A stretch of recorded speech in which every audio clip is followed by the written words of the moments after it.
All right, now let's talk about creating dynamic routes. A dynamic route is a route with a parameter.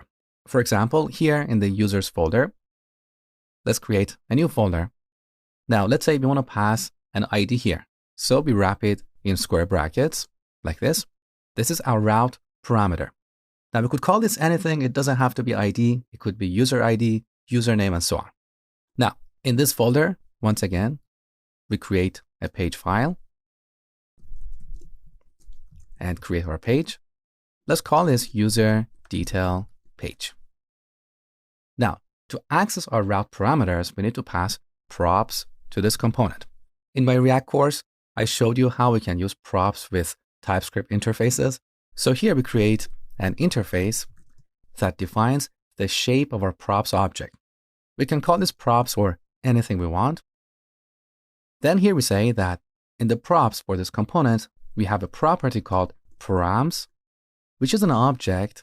And in this object, we're going to have all our route parameters.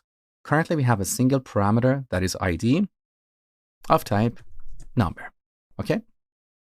Then we add props to this component. Now we can destructure this and grab the params property right away. Okay. We can also further destructure params and grab the ID property. Okay. With that, we can render ID right here. So let's go back to the browser and go to users/1. We see it here, beautiful. We can go to users/2 and so on. Okay. So this is how we can access route parameters. Now, one thing you need to know here is that this approach only works in pages. So we cannot add this props to a component that is used on this page. If on this page we have a component that needs to know the user ID, we have to grab the user ID at the page level and then pass it as a prop to our component. Okay. Now here's a little exercise for you.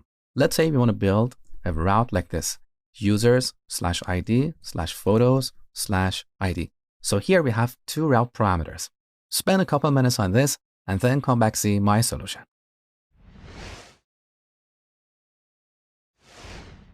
All right, here in the ID folder, we add a subfolder called photos. Then we add another subfolder. Now here we cannot use the ID parameter again because we have used it before. So we should call this parameter something else like photo ID. Then we add a page file here. We can call this photo detail or photo page, whatever. Next, we add our props, interface props. Once again, we say that here we have the params property, which is an object with two properties, ID, which is a number, and photo ID, which is also a number. Next, we add props here, props of type props, or as I said before, we can destructure this and grab params. We can further destructure this and grab ID and photo ID. Okay. Now, to verify that this is working, let's render user ID and photo ID right here. Take a look. So we go to users2, photos2. There you go. We go to users1, photos2. Beautiful.